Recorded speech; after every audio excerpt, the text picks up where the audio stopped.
So hello and welcome everybody.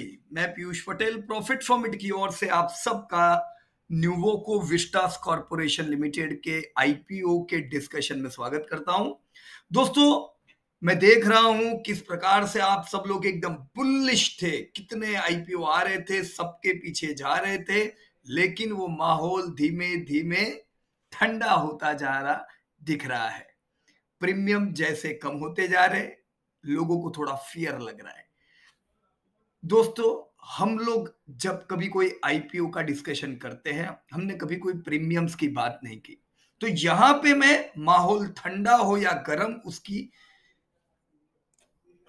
उससे ज्यादा important यह है कि जो भी कंपनी यहां पे लिस्ट हो आ रही है, ये कंपनियां हो सकती है इनमें से कुछ कंपनी आपको मिले जो जबरदस्त वेल्थ क्रिएट कर सकती है। दोस्तों, अब वेल्थ का मतलब क्या दोस्तों? ऐसी कंपनी आपको मिले जहां पे आपने एक बार निवेश किया, आपको जिंदगी भर पैसे मिले, बढ़िया अपॉर्चुनिटी हो, कोई रिस्क ना हो, राइट?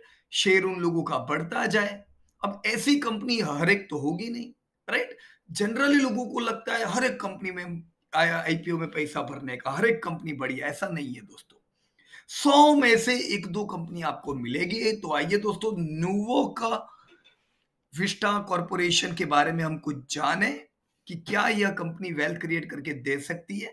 दोस्तों, ये कंपनी कौन है? तो ये जो कंपनी है, ये सीमेंट इंडस्ट्री से ताल्लुक रखती है।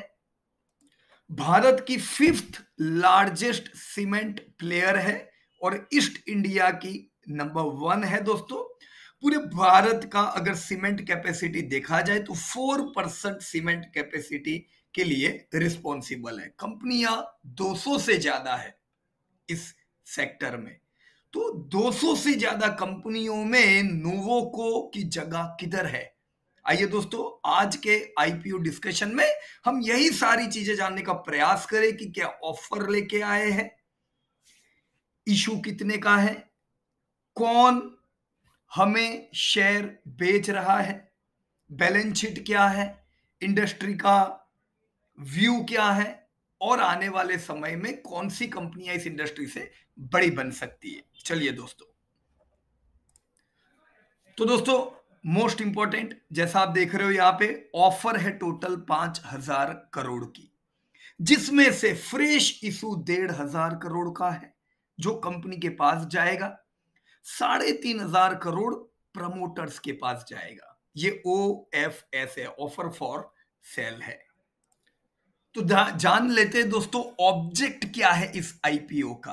तो सबसे पहला मैंने आपको बताया कि 1,500 करोड़ का फ्रेश इशू है। ये जो फ्रेश इशू है उसमें से 1,350 करोड़ बोरोइंग का रीपेमेंट करने में यूज होंगे, राइट? क्योंकि इतना ही पैसा कंपनी के पास जाने वाला है, 1,500 करोड़।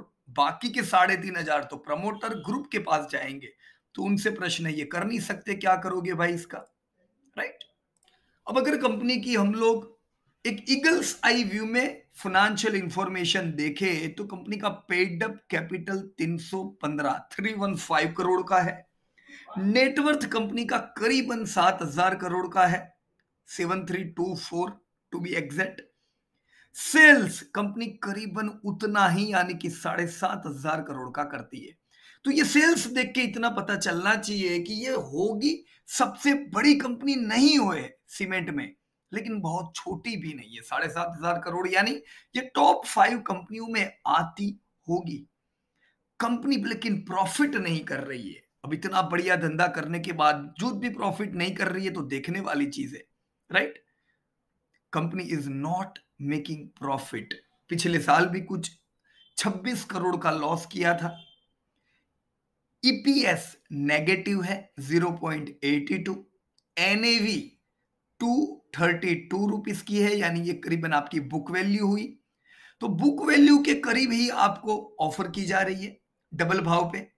कंपनी का जो बोरोइंग है ये करीबन 7,500 करोड़ का है। तो इसे देख के ही पता चलता है कि जितना कंपनी का नेटवर्थ है उतना ही कंपनी का बोरोइंग है। तो डेब्ट टू इक्विटी रेशियो बहुत ज्यादा फेवरेबल नहीं हुआ, राइट? तो फाइनेंशियल इंफॉर्मेशन दोस्तों एवरेज लगती है, एक्स्ट्रा ऑर्डिनरी नहीं है दोस्तों।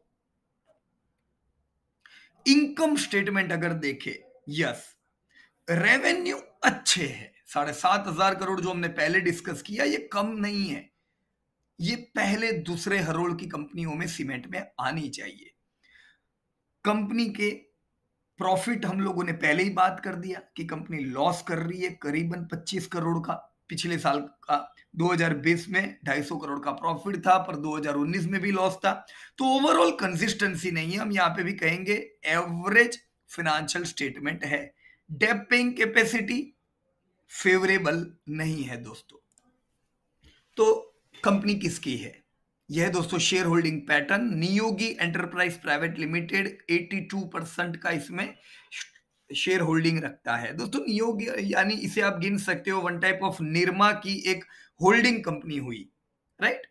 डॉक्टर करशन भाई पटेल, पद्मश्री जिनको मिला हुआ है दोस्तों, डॉक्टर करशन भाई पटेल 8% यानी निरमा के चेयरमैन, और बहुत ही बढ़िया नाम है दोस्तों इनका। हिरेन पटेल, राकेश पटेल, ये भी कुछ स्टॉक होल्डर है, और पीवी इन्वेस्टर है यहाँ पे कोटक फंड, जिनके पास करीबन 5% स्टेक है। तो कोटक हुआ यहाँ पे इन्वेस्टर शेयर होल्डर, बाकी हुए प्रमोटर शेयर होल्डर। दोस्तों निरमा का जब भी नाम लिया जाता है उसे याद किया जाता है एक मल्टीनेशनल कंपनी को जबरदस्त टक्कर देने के लिए। जी हाँ दोस्तों, हिंदुस्तान लीवर, जिनको निरमा ने जबरदस्त टक्कर दी थी एक जमाने में, और हाईली सक्सेसफुल इनका डिटर्जेंट माना जाता था। आइए दोस्तों जान ले किस बेसिस पे हमें ये ऑफर की जा रही है, किस बेसिस पे उम्मीद की जा रही है कि 5,000 करोड़ कंपनी को मिलेंगे। तो सबसे पहले हम लोग देखेंगे क्वालिटेटिव फैक्टर। उसमें सबसे पहली चीज, जैसा हमने बात किया, 5th लार्जेस्ट सीमेंट कंपनी है और ईस्ट इंडिया की ये सबसे बड़ी कंपनी है। एक अच्छी ब्रांड हम कह सकते हैं, निरमा का इनको फायदा जरूर है। दूसरा, strategically located cement production facilities, जहां पे भी इनकी सीमेंट प्रोडक्शन की फैसिलिटी है वो स्ट्रेटेजिकली अच्छे लोकेशन है, जहां से रॉ मटेरियल की उपलब्धि इनको हो सकती है। तीसरा दोस्तों, कंपनी इनऑर्गेनिकली जबरदस्त ग्रोथ करती जा रही है, और प्रमोटर का बेस जो है ये तो जबरदस्त स्ट्रॉन्ग ही है। तो क्वालिटेटिव फैक्टर देखे तो हम इनको कुछ मार्क यहाँ पे जरूर दे सकते हैं, लेकिन क्वालिटेटिव अकेला काम का नहीं है। क्वालिटेटिव के साथ ये क्वालिटी से आप प्रोडक्टिविटी क्या दे रहे हो, डेट इज इंपॉर्टेंट। तो जब हम क्वांटिटेटिव फैक्टर पे आते हैं तो उसमें सबसे पहली चीज है अर्निंग। मेरे हिस्से की अर्निंग क्या, मैं 1500-1600 में एक शेयर खरीदूंगा, पर मुझे क्या मिलेगा। आप 1500 डालो, आप 500 डालो, जो पैसा में आप शेयर खरीदो, आपको मिलना तो कुछ चाहिए, या तो अच्छी प्रॉमिस होनी चाहिए कि भविष्य में मिलेगा। यहां पे दोस्तों आज मुझे कुछ भी नहीं मिल रहा है, ये एक नेगेटिव प्रॉफिट मेकिंग कंपनी है, राइट। तो ये ताज्जुब सी बात लगती है, इतना बढ़िया ग्रुप सीमेंट इंडस्ट्री में जहां पे कई कंपनियां प्रॉफिटेबल है ऑलरेडी, जो इनसे भी छोटी है वो भी, तो क्यों ऐसा, इस पे हम बाद में बात करेंगे। लेकिन फिलहाल यस, क्वांटिटेटिव फैक्टर में इनको मार्क नहीं मिलेंगे। This is a loss making company. कब प्रॉफिट में आए, we can't comment on this thing. इसी वजह से रिटर्न ऑन नेटवर्थ भी इनका नेगेटिव है, करीबन 0.5%। यही समय पे हमें दूसरी कंपनियों में पॉजिटिव रिटर्न ऑन नेटवर्थ मिल रहे हैं। NAV 232 है। अब आपको शेयर भले 570 में ऑफर किया जा रहा है, करीबन आपको ऑफर प्राइस से बुक वैल्यू से डबल भाव पे ऑफर किया जा रहा है, पर ये ऑब्वियसली कोई चीज है, बुक वैल्यू पे तो शेयर आपको मिलना नहीं है, राइट। तो इट्स ऑल राइट, हम ये नहीं कह सकते बहुत महंगा है, पर ये इनके 232 है तो ये इनके वैल्यूएशन भी इसके इर्द गिर्द तो रह सकते। बहुत ज्यादा शेयर खराब हो जाए ऐसे चांसेस नहीं होते। हमें हमेशा ये 230 रुपीज की बुक वैल्यू को ध्यान में रखना पड़ेगा, और ये बुक वैल्यू और इंक्रीज होगी थोड़ी, क्योंकि इक्विटी में फंड रेज होगा। ओवरऑल हम बोले तो एवरेज क्वांटिटेटिव फैक्टर, हम इसे कुछ बहुत ही एक्स्ट्रा ऑर्डिनरी क्वांटिटेटिव फैक्टर नहीं कहेंगे, राइट फ्रेंड्स। सो अगर हम इन्हीं क्वांटिटेटिव फैक्टर को इनके पीयर ग्रुप से कंपेयर करें तो तगड़े खिलाड़ी कौन है दोस्तों सीमेंट में? या अब देखो, आप लोगों ने तो बरसों से ऑलरेडी अल्ट्राटेक और श्री सीमेंट में तो पैसा ऑलरेडी इन्वेस्ट किया हुआ है, लेट मी डिस्क्लोज इट, कि मैं और हमारा जो ग्रुप है, हम लोग अल्ट्राटेक और श्री सीमेंट में बरसों से निवेशक हैं और कभी भी अपॉर्चुनिटी मिले हम उसे मिस नहीं करते हैं, राइट। पर आपको कहाँ इन्वेस्ट करना है वो आपको अपने आप सोच के इन्वेस्ट करना चाहिए, हमारी बात पे ध्यान रख के नहीं। डेटा को देखो और फिर आप निवेश करो जहां पे आपको अच्छा लगे, राइट। सो नाउ जब हम इसे पीयर ग्रुप से कंपेयर करते हैं तो अल्ट्राटेक यहाँ का राजा है, करीबन 50,000 करोड़ का धंधा, कोई भी कंपनी इसके करीब भी नहीं है। सो क्लियर लीडरशिप अल्ट्राटेक ने मेंटेन की हुई है। जबकि दूसरे नंबर की कंपनी में हम अंबुजा को गिन सकते हैं। असल में जब आप अंबुजा की बात करो तो अंबुजा अकेली नहीं है, आप अंबुजा लेते हो तो एसीसी भी आ गई, क्योंकि एसीसी में अंबुजा का ही होल्डिंग है। और एसीसी और अंबुजा ये दोनों लफार्गे कंपनी जो दुनिया की सबसे बड़ी सीमेंट की कंपनी है उसका पार्ट है। तो अंबुजा एसीसी को इंडियन कंपनी ना मानिएगा, अंबुजा और एसीसी एक मल्टीनेशनल कंपनी का पार्ट हुई। तो मैं एक तरफ ऐसा भी गिन सकता हूं, अल्ट्राटेक का 50,000 करोड़ का turnover, Shree cement 14,000 crore, 14,000 crore, Ambuja ACC को एक मैं यूनिट गिनूं तो करीबन ये लोग मिलके 40,000 करोड़ कर रहे हैं। तो दोनों मिलके भी अल्ट्राटेक जितना नहीं कर पा रहे। So here UltraTech is having clear leadership. Return on net worth भी अल्ट्राटेक के बढ़िया है, श्री सीमेंट के सबसे अच्छे हैं, पर ऑलमोस्ट हम लोग गिनेंगे यहाँ पे रिटर्न ऑन नेटवर्थ आपको मेजोरिटी ऑफ द कंपनीज एक जितना ही दे रही है। प्रॉफिट मार्जिन में श्री सीमेंट राजा है और ये तो बरसों से ऐसा ही है, मैंने 10 साल पहले से मैं इनको ट्रैक कर रहा हूं, तब भी मैं देखता था श्री सीमेंट के मार्जिन उस समय भी अच्छे थे, देखो आज भी अच्छे हैं।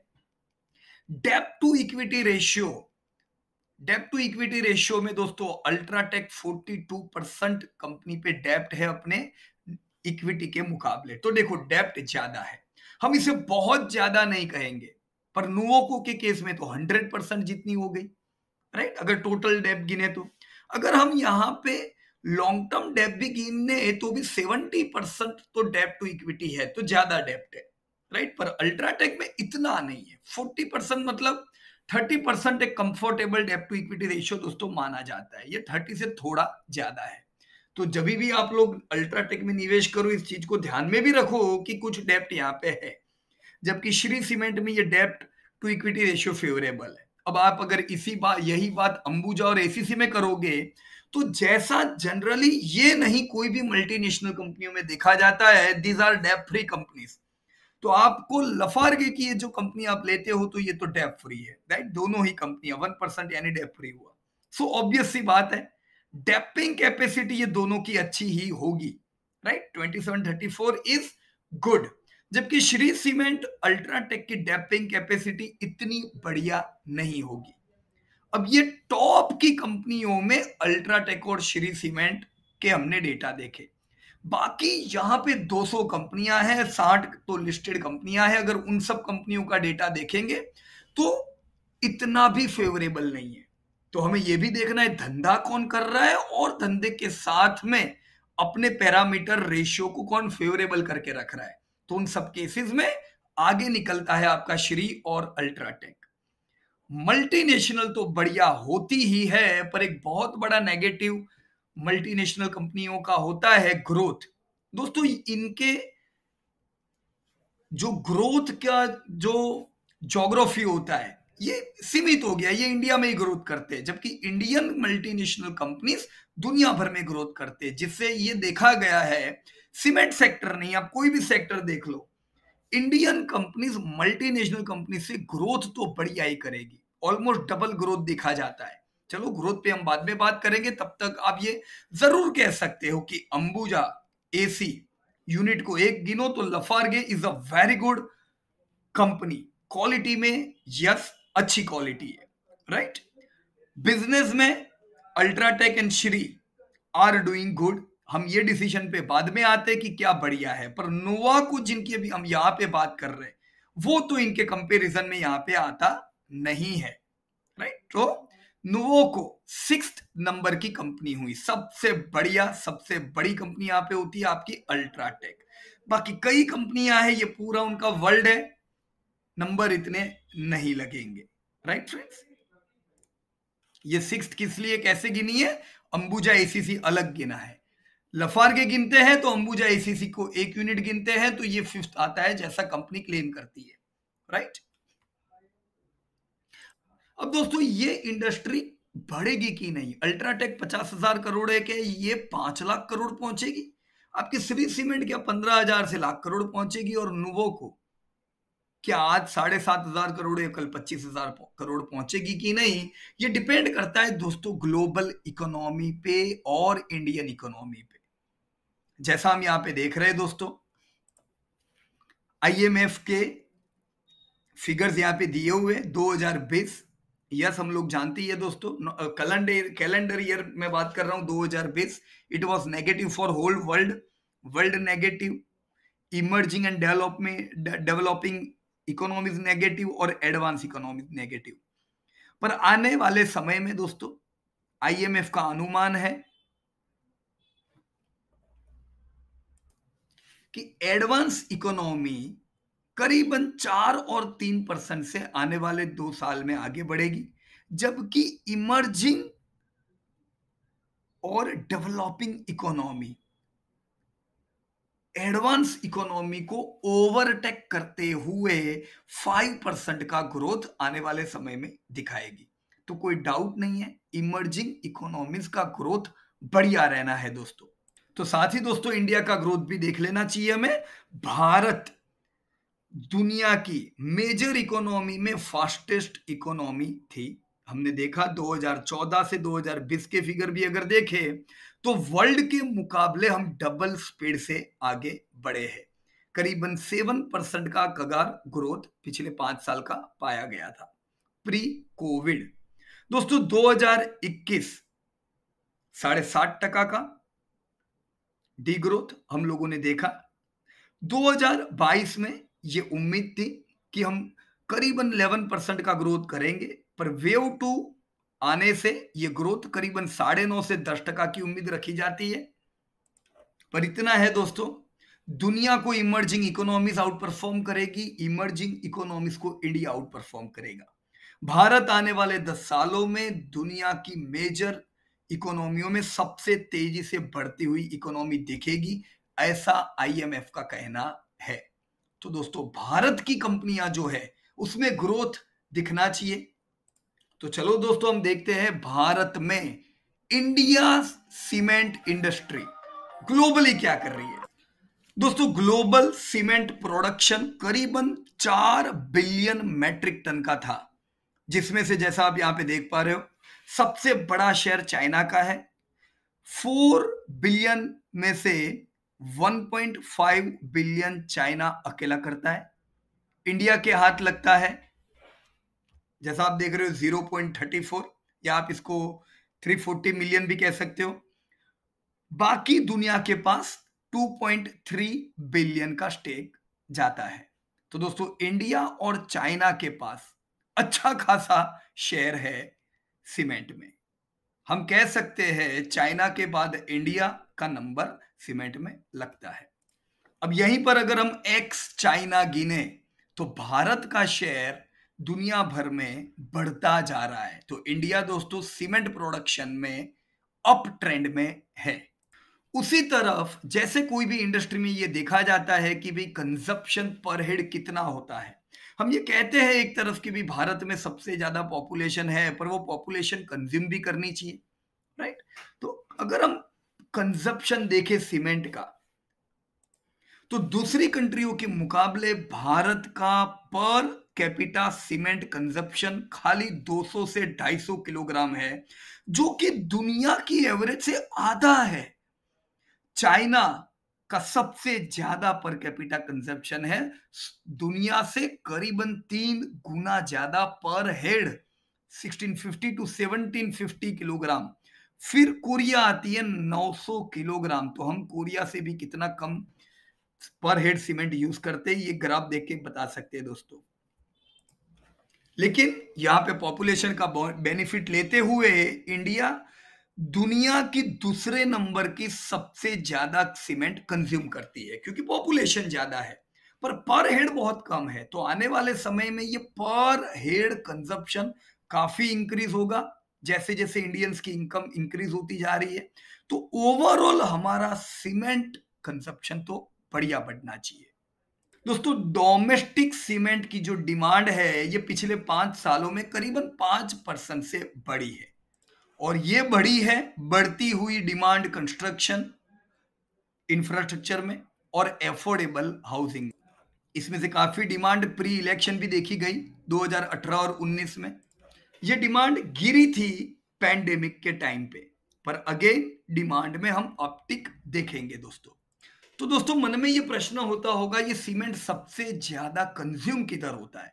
तो सीमेंट का मेजर कंजप्शन की जगह होती है हाउसिंग। तो हाउसिंग में तो सीमेंट कंज्यूम होता ही है, पर हाउसिंग को भी अगर हम सेगमेंट वाइज बांट दे तो करीबन 29% रूरल हाउसिंग में सीमेंट का कंजप्शन हो रहा है। तो रूरल हाउसिंग बूम में है। उसके बाद नंबर लगता है आपके इंफ्रास्ट्रक्चर का, कंस्ट्रक्शन और इंफ्रा। फिर आता है आपका हाउसिंग टीयर 2 और टीयर 3 सिटीज का, जहां पे 17% सीमेंट कंज्यूम होता है। फिर लो कॉस्ट हाउसिंग और कॉमर्शियल और इंडस्ट्रियल में, जहां पे करीबन 12-12% जितना, और मेट्रो हाउसिंग में करीबन 8% का। अब वैसे देखा जाए तो देखो, मेट्रो कितने हैं भारत में? मुश्किल से 8-10। तो एक तरफ पूरी इंडिया, 5 लाख गांव मिला लो, 5,000 सिटी मिला लो, सब मिलके जितना सीमेंट कंज्यूम होता है, बाकी ये 10 शहर 8% के लिए रिस्पॉन्सिबल है। तो मेट्रो है कम, पर इनका स्टेक 7 है, लेकिन ये बड़ा स्टेक इनको हम गिन सकते हैं। मेट्रो एक छोटी जगह होने के बावजूद हाई पॉपुलेशन होने की वजह से और उनकी इनकम अच्छी होने की वजह से पर हेड कंजप्शन काफी रहता है। तो दोस्तों, डिमांड जो है ये एफोर्डेबल हाउसिंग और रूरल हाउसिंग ड्राइव करने वाली है। पिछले 5-1 सालों में हाउसिंग फाइनेंस का ये स्टेक पहले थोड़ा और ज्यादा था, ये थोड़ा कम हुआ है क्योंकि रियल एस्टेट में हमने थोड़ी मंदी देखी थी, पिछले दशक से देखी थी इनफैक्ट। लेकिन फिर भी 60-65% ओवरऑल हाउसिंग का स्टेक रहता है। जो गवर्नमेंट का रिसेंटली पुश था हाउसिंग फॉर ऑल, इसने अच्छा सपोर्ट दिया है। दोस्तों, आने वाले 5 सालों में यह उम्मीद की जाती है कि 6 से 7% के कगार से सीमेंट की डिमांड बढ़नी चाहिए। And this demand could be driven by a raft of infrastructure investment and healthy revival in housing demand. तो ज्यादा डिमांड किधर से आएगी? हाउसिंग 9% से बढ़े ऐसी उम्मीद है, कॉमर्शियल की डिमांड 6% से, इंफ्रा की डिमांड 9% से, और ओवरऑल सीमेंट 6-7% से ग्रोथ करे ऐसी उम्मीदें है। दोस्तों, यह है हिस्टोरिक कैपेसिटी और उसका ग्रोथ। आप देख सकते हो 2014-15 में करीबन 400 मिलियन टन का कैपेसिटी था, इंस्टॉल्ड कैपेसिटी था, जो आज बढ़ के 540 टू 542 हो चुका है। तो 4-5% का ग्रोथ यहाँ पे हम लोग हर साल देखते जा रहे हैं। तो अगर ऐसी उम्मीद है कि चलो आने वाले समय में 6-7% से डिमांड बढ़ेगी, तो इसका फायदा कौन उठाएगा? दोस्तों, इसका फायदा वो उठा सकता है जो अपनी कैपेसिटी को बढ़ाता जा रहा है। नहीं तो डिमांड हुई और आप प्रोड्यूस नहीं कर सके, तो अपनी कैपेसिटी को कौन सबसे तेजी से बढ़ा रहा है? यहाँ पे आप देख सकते हो अल्ट्राटेक, जिसकी कैपेसिटी 2016 में खाली 63 मिलियन टन थी, 2020 आते आते ये 111 मिलियन टन, यानी जबरदस्त ग्रोथ यहाँ पे इन लोगों ने किया है। दोस्तों, अल्ट्राटेक अपनी इंस्टॉल्ड कैपेसिटी को जबरदस्त बढ़ा रहा है, और इसे ही अगर हम लफार्गे ग्रुप से कंपेयर करें तो आप देख सकते हो कोई कैपेसिटी में इंप्रूवमेंट नहीं है। जो मैंने आपको चैप्टर की शुरुआत में बता दिया था कि अंबुजा एसीसी क्वालिटी वाइज बहुत अच्छी है, डेप फ्री कंपनियां है, पर अगर वो ग्रोथ नहीं करेगी तो हमारी इनकम नहीं बढ़ेगी, हमारी प्रॉफिट नहीं बढ़ेंगे। तो देखो दोस्तों, ये यहाँ पे इंस्टॉल्ड कैपेसिटी में क्लियर दिखता है कि यहाँ पे कोई हमें इंप्रूवमेंट ही नहीं है, तो हम उम्मीद भी नहीं रख सकते। देखो श्री सीमेंट, जिसमें आप लोगों ने निवेश किया हुआ है, 25 to 40, तो इन्होंने भी बहुत अच्छा अपना कैपेसिटी बढ़ाया है। नुवोको 11 to 14, करीबन 30-35% का ग्रोथ देख रहे हैं, राइट? टोटल ग्रोथ सबसे बढ़िया ग्रोथ यहाँ पे मुझे अल्ट्राटेक, श्री सीमेंट जैसी कंपनियों में दिख रहा है दोस्तों। दोस्तों यहाँ पे खास चीज ये है कि ये जो आज की जो लार्ज और मिड साइज प्लेयर देख रहे हैं, ये बड़े कैसे बने? तो ये बड़े खाली नए प्लांट करके नहीं बने हैं, ये इनऑर्गेनिक ग्रोथ का रूट लेके आगे बढ़े हैं। अब ये ऑब्वियस सी चीज है दोस्तों, जब बुरा समय आता है, 2017 से मंदी शुरुआत हुई दुनिया भर में और इसमें कई कंपनियों ने प्रॉब्लम देखे। 2008 में जब मंदी आई तब कुछ कंपनियों में प्रॉब्लम देखे गए। तो ऐसे समय पे जो बढ़िया ग्रोइंग कंपनियां होती है, ये वीक पड़ती हुई कंपनियों को खरीदती रहती है। तो यही एक रूट होता है जिससे आप फटाफट एक्सपांड कर सकते हो, जो आपकी आज की, फिर चाहे अल्ट्राटेक हो, श्री हो या नुवोको हो, इन सारी कंपनियों ने बड़े ऐसे ही बने हैं। यहाँ पे सबसे ज्यादा फायदा अगर कैपेसिटी एडिशन का उठाया है तो वो है अल्ट्राटेक ने। तो दोस्तों भविष्य के लिए अगर नंबर 1 किसको देना हो तो यहाँ पे अल्ट्राटेक और श्री को ये इंस्टॉल्ड कैपेसिटी को ध्यान में रख के देने चाहिए। लगे हाथों डोमेस्टिक कैपेसिटी भी की प्लेयर की हम देख लेते हैं। यहाँ पे दोस्तों जैसा मैंने बताया कई कंपनियां हैं, कई ब्रांड है, लेकिन टॉप 5 के पास 50% कैपेसिटी है। तो टॉप 5 कंपनियां एक तरफ, बाकी का झुंड पूरा एक तरफ। तो झुंड में निवेश नहीं करना चाहिए। निवेश किधर करना चाहिए? टॉप की कंपनियों में जिनको धंधे में एग्रेसिव होते हैं और आगे बढ़ पाते हैं। तो यहाँ पे पहला नंबर तो कोई डाउट ही नहीं है, आपके अल्ट्राटेक को जाना चाहिए। दूसरे नंबर पे आती है आपकी लफार्गे यानी एसीसी अंबुजा को कंबाइन गिनो तो। फिर आता है आपका श्री सीमेंट। दोस्तों इसीलिए अब पता चला आपको क्यों 10 साल से अपन श्री और अल्ट्राटेक के पीछे पड़े हुए, क्योंकि कई खूबियां इनमें हैं जो बाकी में नहीं है, राइट? नुओ को भी यहाँ पे दालमिया सीमेंट के साथ टॉप 5 में यहाँ पे हम लोग कैपेसिटी एडिशन में गिनते हैं दोस्तों। अब ये कैपेसिटी से प्रोडक्शन कौन कितना करता है? 2016 में कितना करता था? एज यू कैन सी 2016 में आपका अल्ट्राटेक 48 मिलियन टन प्रोड्यूस करता था, आज 76.4 मिलियन टन प्रोड्यूस करता है। कैपेसिटी की बात नहीं चल रही है, प्रोडक्शन की बात चल रही है। Huge growth you can see, करीबन 12% के कगार से प्रोडक्शन इनका बढ़ रहा है। जबकि अब एसीसी और अंबुजा देखे तो सिर्फ 2 और 5% से ग्रोथ हुआ है। यहाँ पे Shri cement again extra ordinary 16% growth, जबकि दालमिया नुवो को 10 और 5%। तो अभी मेरे ख्याल से कोई दो राय नहीं होनी चाहिए कौन है यहाँ पे जबरदस्त बढ़ती हुई company, ultra and Shree, right? Across the region देखे तो की ब्रांड कौन है दोस्तों? कई मेजर सिटीज है और ये देखा जाता है कि अलग अलग एरिया में, अलग अलग लोकेशन में हो सकता है कुछ रीजनल कंपनियों की बोलबाला हो, लेकिन सीमेंट में क्या होता है, 3 कैटेगरी से प्रोडक्ट को देखा जाता है। एक होती है प्रीमियम कैटेगरी, फिर आती है कैटेगरी ए बी सी। तो प्रीमियम में हर एक को जगह नहीं मिलती है, राइट? आप देख सकते हो जैसे मेजर सिटी यहाँ पे दिल्ली, जयपुर, चंडीगढ़, नॉर्थ की बात की गई तो नॉर्थ में प्रीमियम में कौन माना जाता है? तो यहाँ पे अल्ट्राटेक, एसीसी, अंबुजा, नुवोको। जब आप सेंटर में जा रहे हो जहां के बड़े सिटी में गिने जाते हैं, नोएडा, इलाहाबाद, इंदौर, भोपाल, प्रीमियम में कौन है? अल्ट्राटेक। तो आपके कुछ कंपनीज ज्यादातर भारत भर में प्रीमियम या तो कैटेगरी ए में रहते हैं। अवॉइड करनी चाहिए बाकी की कंपनियां जो एकदम लोअर पैर पे रहती है, राइट? इसके कारण पे मैं कुछ देर बाद आपके साथ बातचीत जरूर करूंगा, राइट? तो दोस्तों प्रीमियम ब्रांड जो होती है, premium brands rule the root in the market. ये राज करती है मार्केट में, सीमेंट में नहीं। ज्यादातर देखा जाता है कि अलग अलग क्षेत्र में ऐसी ही कंपनियां दोस्तों आगे बढ़ती है। तो 200 से ज्यादा ब्रांड है, पर हर जो ब्रांड होती है वो रियल प्रीमियम ब्रांड नहीं बन पाती है। कुछ होती है प्रोडक्ट्स और कुछ होती है the real brand. 70 active player है, पर राज कौन कर रहा है बाजार में? टॉप 5 अल्ट्राटेक, लफार्गे, श्री सीमेंट और आपकी ये कंपनी जिनकी हम यहां पे बात कर रहे हैं, नुवोको। तो दोस्तों फोकस अगर वेल्थ क्रिएट करना है तो इन्हीं कुछ कंपनियों पे करना चाहिए। अब हमने अच्छी अच्छी बातें तो बहुत कर ली, सीमेंट आगे बढ़ेगा, सीमेंट ऐसा चलेगा, लेकिन इनके दुखती नस क्या है? कौन से केस में इनके प्रॉफिट प्रॉफिट गिर सकते हैं?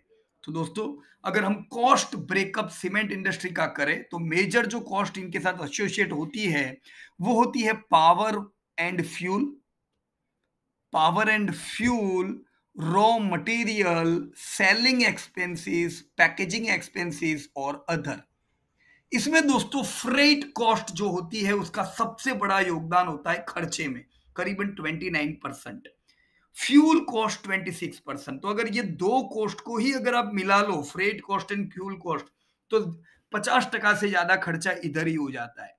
तो इसी को चलते आप लोगों ने देखा कि पिछले साल जब मंदी आई, जब कोविड का पैंडेमिक आया और ज्यादातर कंपनियों का धंधा कम हुआ, कुछ कारणों से, कुछ इन्वेस्टमेंट की वजह से सीमेंट में इतना डिग्रोथ नहीं हुआ, सीमेंट के सेल्स में, क्योंकि कुछ गवर्नमेंट इन्वेस्टमेंट थे, पर प्रॉफिटेबिलिटी सीमेंट कंपनियों की जबरदस्त बढ़ी। ऐसा कैसे हो सकता है? कोरोना काल में इनके प्रॉफिट बढ़े।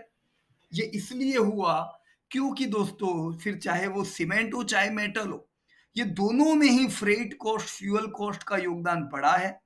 और इनको ये बहुत बड़ा लाभ हुआ क्योंकि आपको पता है कि कोरोना समय में क्रूड के दाम जबरदस्त गिर गए थे। फ्रेट के कॉस्ट कम होने की वजह से उसका जबरदस्त लाभ सीमेंट की कंपनियों को हुआ और कंपनी की प्रॉफिटेबिलिटी में एक बढ़िया बूस्ट आया। तो ऐसा हो सकता है, राइट? तो इन चीजों पे ध्यान दे, ये इनका सबसे बड़ा खर्चा है। तो न्यूवोकोलॉजी, ये कौन कंपनी है दोस्तों? इनके 11 सीमेंट प्लांट है, 5th लार्जेस्ट, हमने ऑलरेडी पहले बात कर दी भारत की। Largest cement company east India की, क्योंकि इन्होंने इमामी सीमेंट जब खरीदी और इमामी सीमेंट का ईस्ट इंडिया में अच्छा खासा पेनेट्रेशन था, तो ये ईस्ट इंडिया की वो कंपनी खरीदने से ये लोग की कंपनी बड़ी हो गई। 4.2% of total capacity in India. अब इसे प्रमोट कर रही है डॉक्टर करशन भाई के पटेल। दोस्तों, करशन भाई का गुजरात में जबरदस्त नाम है, कोई डाउट ही नहीं है किस प्रकार से इन्होंने एक मूल से निरमा की शुरुआत की और निरमा को एक लेवल पे ले गए। दोस्तों, जबरदस्त टक्कर हिंदुस्तान लीवर को थी और आप हिंदुस्तान लीवर के टॉप मैनेजमेंट में भी एक कंसर्न उस समय देखते थे कि किस प्रकार से हम निरमा को कंपटीशन में परास्त करें। उतनी हद तक कंपटीशन निरमा ने दी थी। दोस्तों, निरमा का जो ग्रुप है ये एक डाइवर्सिफाइड कॉन्ग्लोमेरेट माना जाता है, अलग अलग प्रोडक्ट्स में, डिटर्जेंट सोप्स, ये तो हमें पता ही है, health care product, real estate development, chemical में कॉस्टिक सोडा प्रोडक्शन। सिर्फ 2014 में लॉन्च किया इन्होंने और आज 5th लार्जेस्ट बन चुके हैं। तो ये लोगों की एंट्री सीमेंट में हुई दूसरों से लेट है, लेट आए हैं, प्रॉफिटेबिलिटी नहीं है, प्रॉफिट में आने में और थोड़ा टाइम इनको दोस्तों लग सकता है, राइट? निरमा के बारे में मैं आपको बता दूं दोस्तों, 1980 में निरमा की शुरुआत हुई थी, 1994 में इसे लिस्ट किया गया, 2012 में इसे डिलिस्ट कर दिया बायबैक करके, राइट? तो कंपनी डेब्ट फ्री है, 5,000 करोड़ का धंधा, 500 करोड़ का प्रॉफिट, 7,500 करोड़ के रिजर्व और कोई डेब्ट नहीं। तो जबरदस्त कंपनी है और इतनी बड़ी कंपनी इन्होंने खड़ी की। तो दोस्तों, कोई डाउट नहीं है, ये मैनेजमेंट में ये कंपनियों को बड़ा बना सकते हैं, राइट? लेकिन निरमा अभी लिस्टेड कंपनी नहीं है और निरमा के लेसन्स भी पढ़ाए जाते हैं मैनेजमेंट में, किस प्रकार से इसका राइज हुआ और किस प्रकार से आज हम इनका नाम थोड़े थोड़े भूलने भी लगे हैं। तो ऐसा भी कैसे हुआ? कैसे सस्ती प्रोडक्ट इंडिया में धीमे धीमे हम भूलते जा रहे हैं और कैसे इंडिया भी प्रीमियम प्रोडक्ट की ओर जा रहा है। उसी प्रीमियम प्रोडक्ट में आज धीमे धीमे निरमा पाउडर को हम भूलने लगे। कैसे नैनो को इतना सफलता नहीं मिली और कुछ प्रीमियम गाड़ियां इंडिया में सक्सेस हुई। This is new developing India, right? तो अब इतना सारी चीज देखने के बाद अगर हम पूरी समरी करें इंपॉर्टेंट रेशियो की, तो हमने इनके धंधे की बात कर दी दोस्तों, 7,500 करोड़ का धंधा, जो छोटा नहीं है, बढ़िया धंधा ये लोग कर रहे हैं। प्रॉफिट नहीं कर रहे हैं, नुकसान कर रहे हैं 25 करोड़ का, जो अच्छा नहीं है। उम्मीद करें 3-4 साल में आए प्रॉफिट में, पर फिर क्यों लॉस मेकिंग कंपनी में निवेश करें जब हमारे पास ऑलरेडी बढ़िया कंपनियां हैं। कोई कारण नहीं है मेरे पास। रिटर्न ऑन इक्विटी नेगेटिव है, राइट, क्योंकि रिटर्न ही नहीं है तो इक्विटी, रिटर्न ऑन इक्विटी तो नेगेटिव ही होना है इनका, right. Return on capital employed 4% है। अब ये रिटर्न ऑन कैपिटल एम्प्लॉयड इसलिए पॉजिटिव है क्योंकि ये गिना जाता है earning before interest tax and D&A। Net डेप्ट करीबन 7,000 करोड़ रुपए की, तो डेप्ट टू इक्विटी रेशियो 90% है, जो कि अच्छा नहीं है। इन डेटा को ध्यान में रख के हम जरूर कहेंगे बढ़िया सेल्स है, पर दूसरे पैरामीटर दोस्तों एवरेज है। मैं अभी भी यहां पे अल्ट्राटेक और श्री सीमेंट को ही टेक करूंगा। भले होगी नोवो बढ़िया धंधा करने वाली कंपनी, पर वो उनके टक्कर की नहीं है। दोस्तों कंपनी के टाइमलाइन गिने तो 1999 में इन्होंने सीमेंट का बिजनेस अक्वायर किया था Tata iron and steel company से। तो टाटा का जो सीमेंट का बिजनेस था वो इन लोगों ने अक्वायर किया था। 2000 में रेमंड का जो सीमेंट का बिजनेस था वो अक्वायर किया और आगे बढ़ने लगे। दोस्तों 2008 में ready mix concrete business L&T का इन लोगों को मिला। 2017 में नाम चेंज किया, न्यूवो को विस्टा कर दिया, और 2022 में आज हम इनका IPO देख रहे। So good story to tell. लेकिन अब हम क्या करें, निवेश करें कि नहीं। दोस्तों हम इसे कितने स्टार दे पाएंगे? देखो सेल्स में आधा स्टार देना चाहिए, 1 स्टार तो अल्ट्राटेक के पास ही जाता है, राइट। 0 दे नहीं सकते, इतना कम इनका है नहीं, तो चलो आधा दे दिया। ब्रांड निरमा को ध्यान में रख के हम इनको एक आधा स्टार की ब्रांड का दे सकते हैं। क्वालिटी में हम इनको स्टार नहीं दे सकते। ग्रोथ में आधा स्टार दे पाएंगे क्योंकि तगड़ा ग्रोथ तो आपके अल्ट्राटेक श्री सीमेंट का है, पर खराब ग्रोथ भी नहीं है। कंसिस्टेंसी में इनको स्टार नहीं दे पाएंगे, तो असल में 2.5 स्टार होते। मैं यहाँ पे 3 स्टार रेटिंग कंपनी को देता हूं। तो इन रेटिंग के हिसाब से मैं इसे वेल्थ क्रिएटर दोस्तों हरगिज नहीं कह सकता हूं। जरूर आप यहाँ पे पैसे डालोगे, कुछ साल में हो सकता है कंपनी प्रॉफिट में आए, आपको पैसे मिलेंगे, प्रमोटर अच्छे हैं, मैनेजमेंट ट्रस्टवर्दी मैनेजमेंट है, राइट। लेकिन वेल्थ के लिए कोई डाउट ही नहीं है, जो हमने पहले नाम दिए वो ही वेल्थ के लिए अव्वल है दोस्तों, राइट। तो सीमेंट इंडस्ट्री में अल्ट्राटेक और श्री अभी भी टॉप प्रायोरिटी पे रहते हैं। तो इसके साथ ही दोस्तों let me announce one more very important and helpful thing. कई लोगों का ये कमेंट है, पीयूष भाई हमें IPO एनालिसिस सीखना है। So no need to worry, हम लोग नेक्स्ट वीक यानी 28 को 2 घंटे का, शुक्रवार है फ्राइडे के दिन शाम को 2 घंटे का लाइव IPO कैसे एनालिसिस करने का पूरा एक प्रैक्टिकल सेशन रखेंगे। तो ये सेशन जो है ये हर पुराने रजिस्टर्ड स्टूडेंट के लिए टोटली फ्री रहेगा। पुराने, चाहे आपने 10 साल पहले की बैच क्यों अटेंड नहीं की थी, ईच एंड एवरी स्टूडेंट के लिए, जो रजिस्टर्ड स्टूडेंट है उन सब के लिए ये फ्री ऑफ चार्ज है। कोई भी बैच आपने अटेंड की हो, you all can attend that programme. पर वो सारे स्टूडेंट जो भारत भर में, दुनिया भर में है और उनको IPO सीखना है, नो नीड टू वरी। देखो एक 499 रुपीज का एक निग्लिजिबल चार्ज रख के हमने सोचा इस बार कि चलो आप लोगों को भी अपॉर्चुनिटी दी जाए, so you all also can join. तो आप हमारी टीम के संपर्क में रह सकते हो, यू कैन रजिस्टर योरसेल्फ, और अगले शुक्रवार को 20 तारीख को you can join. So get in touch. This was all from my side. Thank you very much and best of luck to everybody. जय हिंद दोस्तों। जरूर उम्मीद रखूंगा कि आप कमेंट करो आप कौन सी कंपनी में निवेश करना पसंद करोगे। धन्यवाद।